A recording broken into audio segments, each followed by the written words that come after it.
Hello, welcome everybody to today's webinar.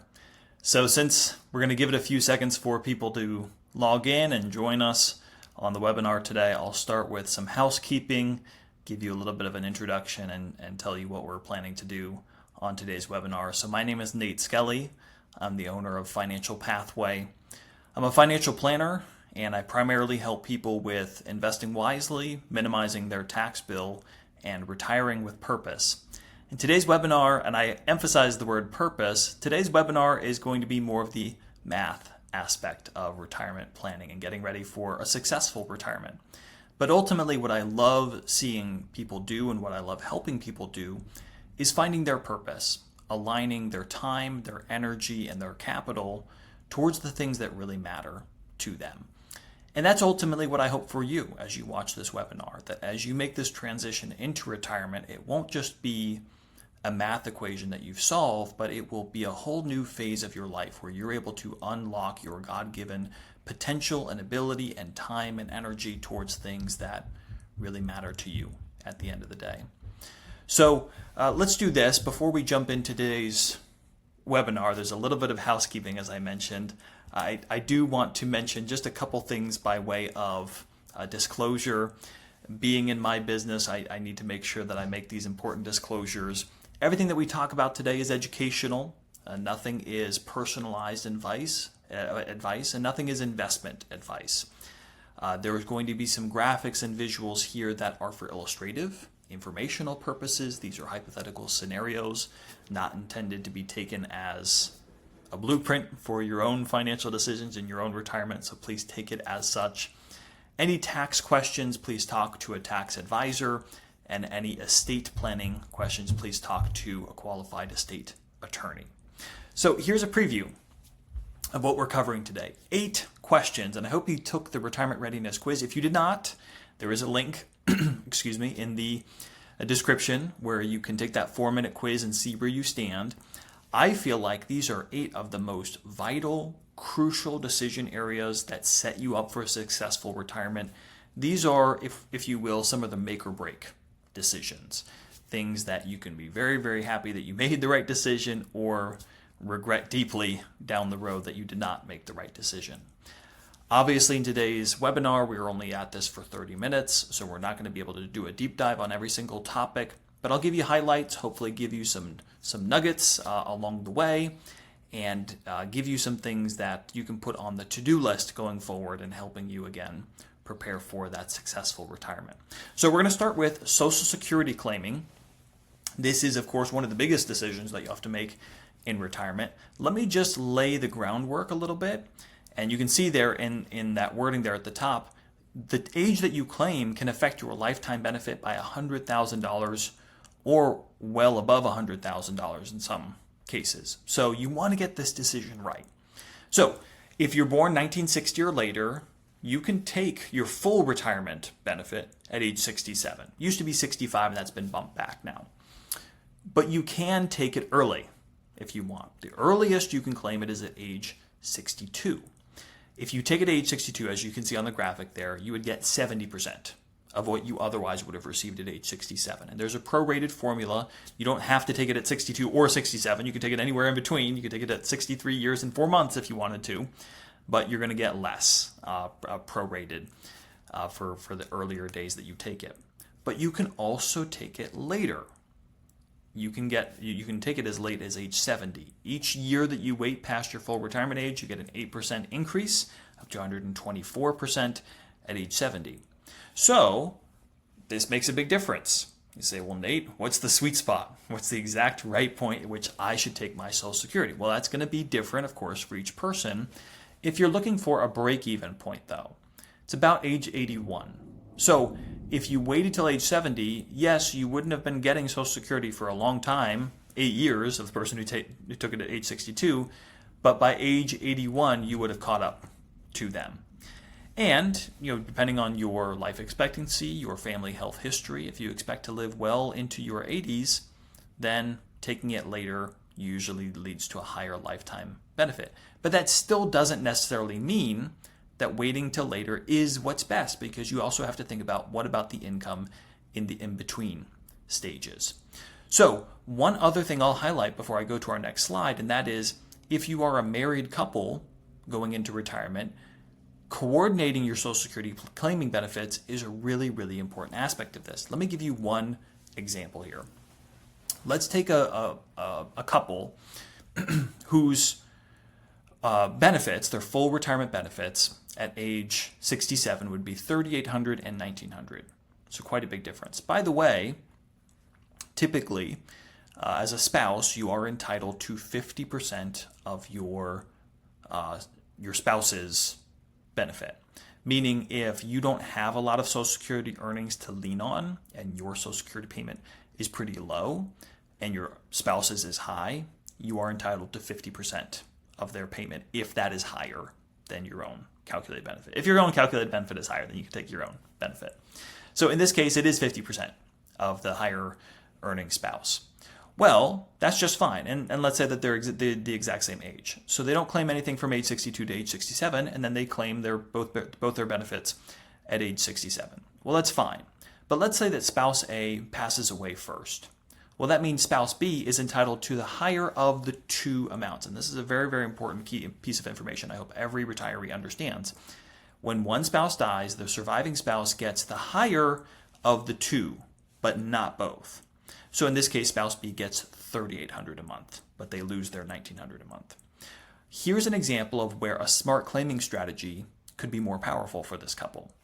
Because spouse B is getting a lower benefit, they go ahead and claim early at age 62. Now they get less for taking it early, but they're getting something, and that helps supplement their income during those early years of retirement. Spouse A, because they are entitled to a higher benefit, waits as long as possible to get the highest possible payment from Social Security, $47.12, almost $1,000 more than what they would have at age 67. That's also a big difference. So now they've been collecting $1,425 a month for 8 years. Now spouse A claims, they're getting both payments, but then spouse A passes away. Now spouse B is entitled not to $3,800, but to $47.12 a month. That is a big difference, almost $1,000 more for life for spouse B. So these are the things that you want to take into account, and this is why planning and coordination is really important on the Social Security question. One last thing I want to mention before I go to the next slide, and that is if you claim early and you are still working, you will have a lot of your benefit withheld. Quick pitfall, a lot of times people don't realize that. They go ahead and claim early just so they can have it, and they don't realize that if they're working, most of that gets withheld and then delayed, and they get that back at their full retirement age. So just keep that in mind as well. Section 2, withdrawal strategy. How much can I safely withdraw? So here's a very different or weird dynamic that people go through in retirement, and that is you've spent decades earning and saving, and now you have to just, on a dime, turn around and now spend and do the exact opposite of what you've been doing for your whole lifetime. And, I mean, think about this. If somebody starts working at age 22 and they're able to retire at age 62 with good health and longevity, they might live till 92 years old. That means a 30-year retirement. So you spend 40 years building this runway, but you're going to be in the air for 30 years. That's a long time to make your money last. How do you do this smartly? Only 4 in 10 workers have thought through how much to withdraw annually. So most people really haven't tried to do the math, and they don't have a strategy. What I've seen a lot of times is where people get tripped up is they don't have any rules, they don't have any boundaries to how they're going to making these decisions. Retirement comes around and there's lots of things they want to do. They want to buy a car, they want to put an addition on the house, they want to travel and do their bucket list items. Well, very quickly, in the first 6 to 8 years of retirement, you could blow right through half of your retirement savings just like that. And then people find themselves penny pinching on the back end, and they're really tightening the belt in their 70s and 80s. And that's not ideal. So how do we find that happy medium? Because what we don't want to do is overspend early, penny pinch later. But I've also seen people that try to penny pinch early and they don't want to take any of their money because it's just really hard for them psychologically to spend after they've been saving all these years.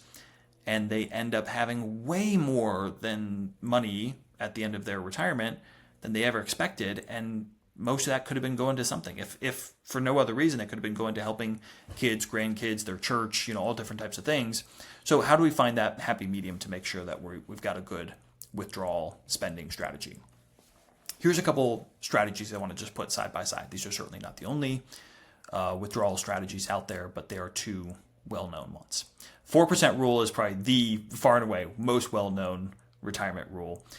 The 4% rule says you take 4% of whatever your nest egg is in year one. So if you've saved cumulatively through your 401k and Roth IRA and mutual funds and all your investments, you put them in one big pile and it's $1 million, you start by taking 4% of that, $40,000 a year. And then each year you increase that for inflation. So if things are 3% more expensive the next year, you bump it up to $41,200 each year. Doesn't matter what the markets do. You just keep doing that. Up, down, good year, bad year. Simple plan, but it's rigid. And depending on what the market does at retirement, it could lead to really, really wildly different results. I'll show you that in a second. This is why I lean towards something like the guardrails strategy. This is one of my favorite strategies. This is something that I use with clients. What it allows us to do is actually start with a higher withdrawal rate, maybe 4.5% or 5%. So a lot more money now to be used, adjusted for inflation, just like the 4% rule. But there are some rules built in to where, based on how the market performs, adjustments can be made. So it's flexible, and the amount of withdrawals is subject to change. But what it does is it helps you to navigate the good and the bad times and maximize how much money you can take, especially in the early years of your retirement. Let me just show you this. This is two different people who use the 4% rule, the only difference being what the market did when they retired. So just the luck of your retirement year. Did you retire in 2010 or did you retire in 2007, right? Like right before the Great Recession or right after, like that could make a very big difference what the market does in those early years. And you can see for retiree A, they just had bad luck. The market dropped right at the beginning of their retirement at their 4% rule. And even though the market still had some good years, it wasn't able to recover and ever get back to what they started at. And they end their retirement with $323,000. Now, of course, it still works and they still had money during that time. But with retiree B, it goes way, way better because the first 5 years of retirement, the market's great before they ever hit a bad year. And even though they hit a terrible year a terrible stretch towards the end of their retirement, they have so much of a cushion that they're able to absorb that blow and it does not derail them at all. And they end with over $1 million more than retiree A. So you see what I'm saying? Like this, to me, the potential for wildly different results for two people using the exact same strategy tells me there's probably a better strategy for us to use. So what your withdrawal strategy is matters, and how that affects your spending based on the markets, which of course we can't always control, or we can't control. So we have to focus in on what we can. This leads us to the third question, which is very closely related, and that is, how much do you plan to spend? Very good question, and one that a lot of people have a tough time answering. There's a big myth that I want to dispel, and that is that I will spend less in retirement. And I know where people are coming from. Of course, they understand that some things are going to go down. Hey, I'm not going to be driving back and forth to work every day. Less miles on the car, less gas. I'm not going to be buying so many clothes that I do for work. I won't have payroll taxes. I won't be putting money in my 401k anymore. So I won't be spending as much. But what you also have to remember is that there are other expenses that will probably go up in retirement. Probably travel, going and seeing family, doing bucket list items, going out to eat, hobbies, definitely healthcare. And these tend to be a bit of a wash, especially in the early years of retirement. Sometimes I hear people say, oh, you'll only spend 80% of what you spend now in retirement. That might be true for some people, but what I found is that in practice, for most people, they end up spending pretty much the same as what they're spending right before they retired. So plan accordingly. Don't plan that, oh, I definitely will be spending less. The only thing that I would say might actually be something you can plan on is if your mortgage gets paid off. But everything else, housing, utilities, food, insurance, those things tend to stay the same. And also the dynamic of how your retirement years go. Usually in your 60s and in early 70s, there's still a lot of things that retirees want to spend money on. Buy a car, put an addition on the house, take a big trip, put money towards their grandkids' schooling. Like those things can add up quite a bit. So even though there might be some savings on their spending in some categories, what I found is that you need to plan to spend about the same that you were before. And if you don't know how much you're spending right now, well, now is a good time to do that. So if you're 5 years away from retirement, you're like, Nate, I don't even know how much I spend today. Get a good gauge on that because you're going to need that information going into retirement. Here's the other really big thing to keep in mind, and this is something that people can so easily overlook, and that is what inflation is going to do to your money over time. So right now you might be looking at it and saying, Nate, I think I need $5,000 a month, and that's it for retirement. That should cover all of my expenses. Well, keep in mind that $5,000 today will not go nearly as far in 10 years and definitely not nearly as far in 50 years or in 30 years. So this is what we're using for this chart is the historical inflation data from basically the last 30 years. And $5,000 today almost certainly will not buy even half the same stuff in 30 years. So what I want you to keep in mind is that as you go into retirement, you're going to be needing more and more money every month and every year, just because things will be getting more expensive just to stay at the same standard of living, not to get ahead, just to keep pace. So Social Security will adjust for inflation, but Social Security is probably going to be a smaller sliver of your overall retirement income. So whether it's a pension, whether it's some type of annuity that you already had in place, whether it's the money that you're taking out of your nest egg, all your different sources of income, make sure that you're factoring inflation into it. So if you're like, oh, I just need $5,000 and I've done the math, $5,000, 12 months, 30 years, I've got it covered. It's not going to go like that. Things are going to get a lot more expensive. Over time, you got to plan accordingly. All right, number 4. Speaking of things going up over time, healthcare.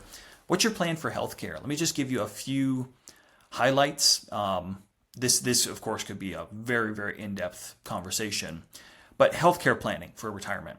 Estimated lifetime healthcare costs for a couple that retires at 65, $345,000. It's a lot of money. And for a lot of people, it's well above $345,000.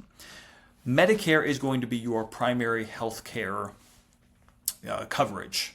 Now, unless you have healthcare coverage that extended to you through the type of job that you did, for most people, it's going to be Medicare. So I just want you to understand the basics. Part A is your hospital coverage. This part is free to you as long as you worked your 40 quarters paid your 40 quarters into Social Security. Most people, of course, have. Part B is one that you would pay. This is for outpatient and doctor visits. These are the basic components. Part A and Part B cover like the main building blocks of Medicare, but they certainly don't cover everything. This is where Medicare plans come into factor in. Part D is your prescription drugs. Part A and Part B don't cover that. For a lot of retirees, this is a significant portion of your healthcare needs on a regular basis. So you want to make sure that those are covered appropriately.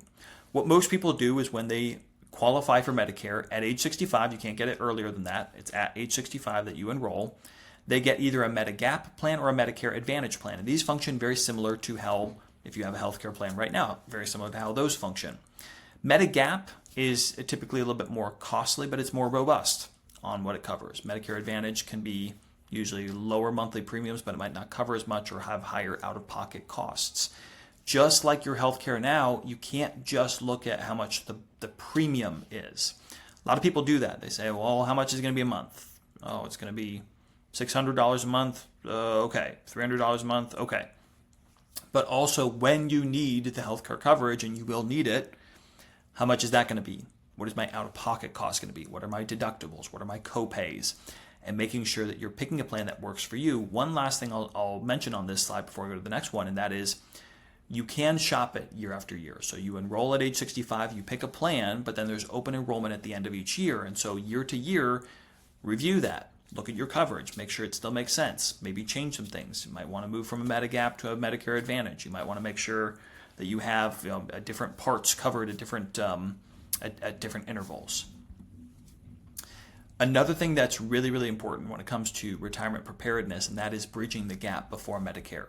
So if you're fortunate enough to retire before 65, well, great, but there is a very big problem that you have to make sure that you account for, and that is your healthcare coverage.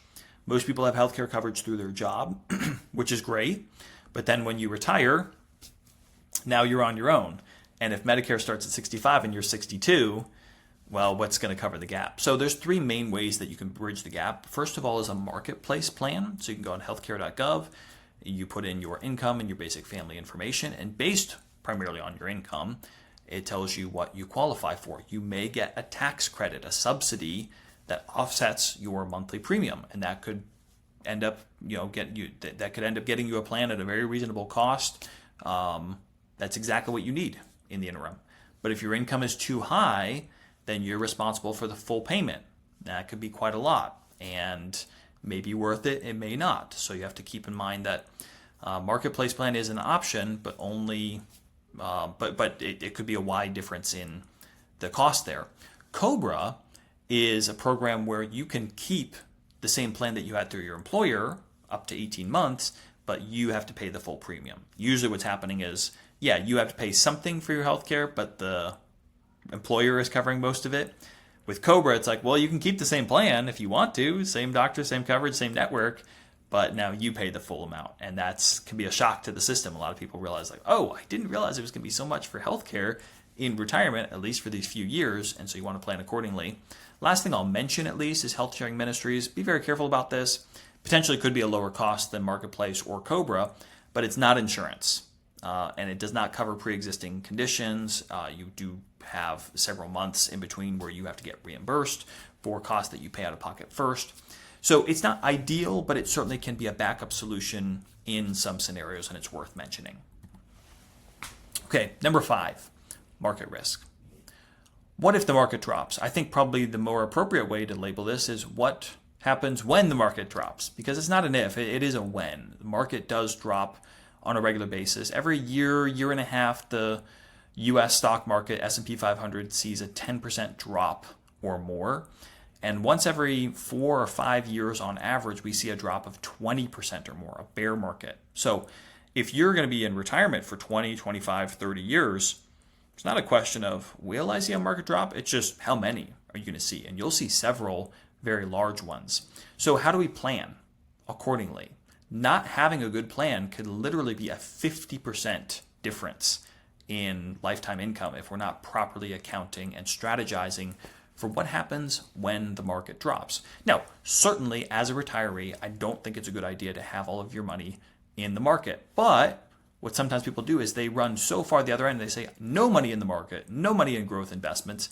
And I don't think that's usually wise either, because if you're going to be in retirement for 20, 25, 30 years, and we've seen what inflation will do, you need to also have money that's helping to offset inflation, but you need to be able to coordinate conservative investments with more growth-oriented investments. Let me show you one example of a strategy, a very good defensive strategy in retirement. Certainly not the only one, but it is one that I certainly like, and I find it easy to understand and to explain. That is, you take your nest egg, if you want to envision all of your investments, everything from your 401k, your IRA, your Roth IRA, mutual funds, stocks, just everything that you have in the way of investments, CDs, money market accounts, kind of put it all into one big pile and then divvy it out from there. You put it in 3 different buckets. And here's how you do that. The first bucket is your short-term bucket. This is where you keep money in cash, a high-yield savings account or a money market account. Something that pays interest, and it's liquid and it's accessible, and it does not matter what the stock market does, it's doing its own thing. And this is where you pull from on a monthly basis, a quarterly basis, however often you take money out of your nest egg, you pull it from this bucket. Bucket number 2 is for your midterm needs, and you keep this in pretty conservative investments, usually high quality bonds, things that pay, like a CD, they pay a certain rate of return every so often, and it's a lot more predictable. Similarly, does not fluctuate up and down nearly as much as the stock market would. And this would be for things in the next 4 to 8 years. So 1 to 3 years of income in the short-term bucket, 4 to 8 year time horizon for bucket number 2. And then bucket number 3, everything else that's left over, you put it in growth investments. And you diversify that. You certainly don't put it all in one stock or in one industry. And you let that grow. And that's for the long term. This is for 8+ years. And here's what happens. When the market, going back to our previous slide, when it does decline, the worst thing you can do is sell your growth investments. What's the mantra of good investing? You buy low and you sell high. So if the market drops and you panic and say, oh, I'm getting out of stocks, that's a bad strategy. Okay? Better strategy is that first bucket, as it's getting depleted month after month, quarter after quarter, I have to fill it back up. Where do I fill it back up from? Well, when the market is doing well and the growth bucket is up, we take some off the table and we sell high and we move that into the cash bucket and fill that back up on regular intervals. But when the growth bucket is down, when the markets are hurting, when we go through a recession, you pause that. You say, I'm not going to touch that. I'm not going to sell low. I'm going to go to bucket number 2. And I'm going to sell some of my midterm, conservative, high-quality bonds, move that and use that to fill up the short-term bucket in the interim, and then I'll go back to taking out of the growth bucket when it recovers. And this type of strategy, not only can it be very powerful and maximize your income over time, but it just really helps settle you in times when things are crazy, when markets are down, when there's a lot of confusion. And I find it to be massively helpful to have these things in place well ahead of time so that you know exactly what happens. Not if the market drops, but when the market drops. Number 6, spousal and survivor income planning. If you're a married couple going into retirement, almost certainly one of you is going to pass away before the other, and that surviving spouse will be, needing to navigate the coming years on their own. How do we do this? The average household income drop is 37% when one spouse passes away. Now, we understand that things like grocery bills, that's going to go down. There's going to be some things for one person, it's going to be less than for 2 people, but not a 37% drop. Here's a hypothetical scenario. You've got two people, they've got their Social Security checks, and then spouse A has a pension. What happens if spouse A passes away and their pension goes with them? Well, spouse B does get their higher Social Security check of $2,800, but that's it. So they went from $7,000 a month to $2,800 a month. That's, it's a hypothetical scenario, but there's certainly lots of people that would be in a very similar situation. What do we do? Well, if we wait until that moment, there's not a lot we can do. But if we plan for that ahead of time and say, hey, this is almost certainly going to happen, let's talk through it. What exactly happens and how can we account for it? I'll move my picture here for a second. So here are some different solutions that we can do way ahead of time. Get life insurance on the higher earner.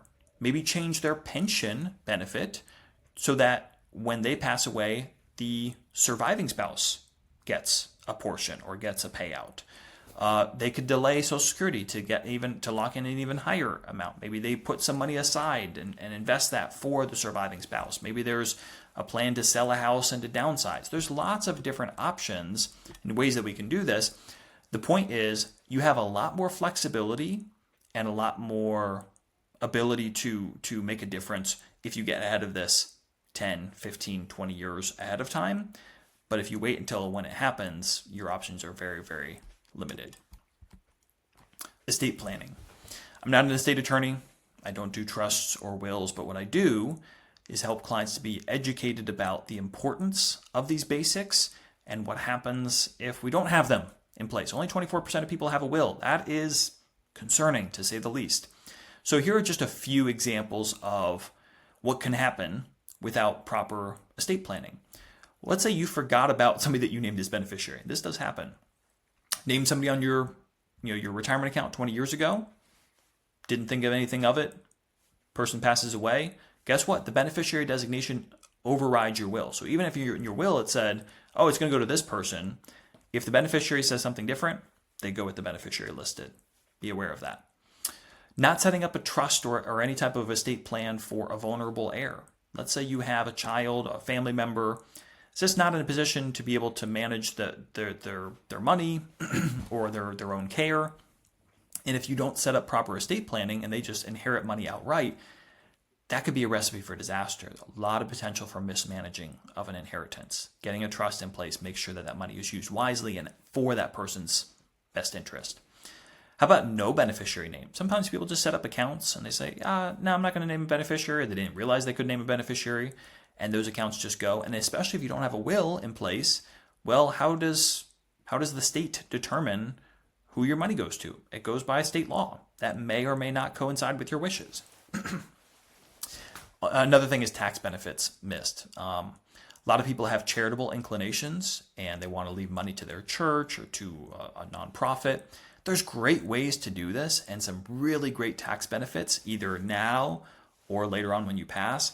And if you don't plan through that, if you don't talk to an estate attorney about exactly what you're wanting to do, you could be leaving a much higher tax bill to yourself or even to your beneficiaries by just not making a couple very simple moves. So make sure that you do that.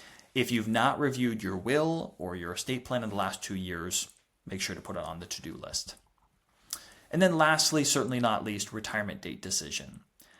Here's what I find. A lot of times people want to retire at a time that just kind of sounds good, but it has nothing to do with the math. So it's like, I'm going to retire when I'm 65, or when my youngest graduates college, or when I get to $1 million in my 401k. I mean, that sounds nice, but that's not a good plan. Set a retirement date for when you can retire. So here's an example. A lot of people, and this is a startling statistic, 58% of retirees leave the workforce earlier than planned. So here's what happens with a lot of people. They say, I'm going to work till I'm 67. But then when they're 62, their department gets downsized. When they're 64, there's a health emergency, whether for themselves or for a family member. Or, their family moved and now their grandkids are on the other side of the country and they kind of want to move too. And so it's like a lot of times what happens is people think they're going to retire at a certain age, and then life happens and it causes them to really move up that timeline.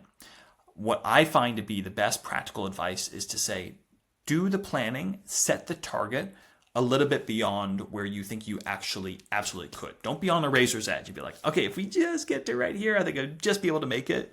Leave yourself some room. So, you set a target, January 2030. I know I'll be in a very strong financial position. No problem there. So if there's a health complication in 2029, plan still works. And if there's a downsizing in 2028, well, guess what? It's going to be tight, but it's probably still manageable, and we probably actually still can retire in 2028. Much better to overextend and put your retirement date at the date that you know certainly you can retire at a strong financial position, so that if, and it is a very real possibility that you have to leave the workforce earlier, it can still work for you. So in the description, there's the retirement readiness score. I hope you take the quiz. It's 4 minutes. And it's multiple choice, 8 questions, and you get your score. Where are you at? Early stage, on the path, retirement ready. What I would think is, even for the person who is on this webinar who is like best prepared for retirement out of all of us, there's probably still 1 or 2 things in there that's like, oh, worth revisiting, worth checking on. I think you'll find that there's some things that will be helpful for you to set you on the right path for retirement, not just so that you can retire with money and protect yourself from, a downside, from market downsides or from inflation. But like we said at the beginning, so that you can retire with purpose, that you can focus your time and attention and not let worry and anxiety eat into the quality of life that you want to have. And you can spend that time with the people doing the things that matter most to you. Last thing I'll mention before we go today, and that is if you want to have a deeper conversation, maybe there's some things that really got you thinking, you say, Nate, I think I need to hire a financial planner. I think I need to get some good financial advice to be ready for retirement. I'd be happy to have that conversation with you. I'm not going to put any pressure on you. I'm not going to pitch you anything. We'll just have a conversation about where you stand. If in that conversation we find that, hey, there's might be a good match here for us to work together, we'll talk about exactly what that looks like and find a time to talk more. But even if it's, hey, Nate, I've just got 1 or 2 or 3 questions from your webinar, I'd love to ping that off of you. I'd be happy to have that conversation with you, and I hope you'll reach out. You can just schedule a call there on nateskelly.com, and I'll look forward to having that conversation with you. Hope this was helpful for you. I may be doing some more webinars in the future. We'll see how this one goes. But I want to thank you for your time today. Thank you for being on the webinar. And if there's anything I can ever do for you, please don't hesitate to reach out. All right. Take care.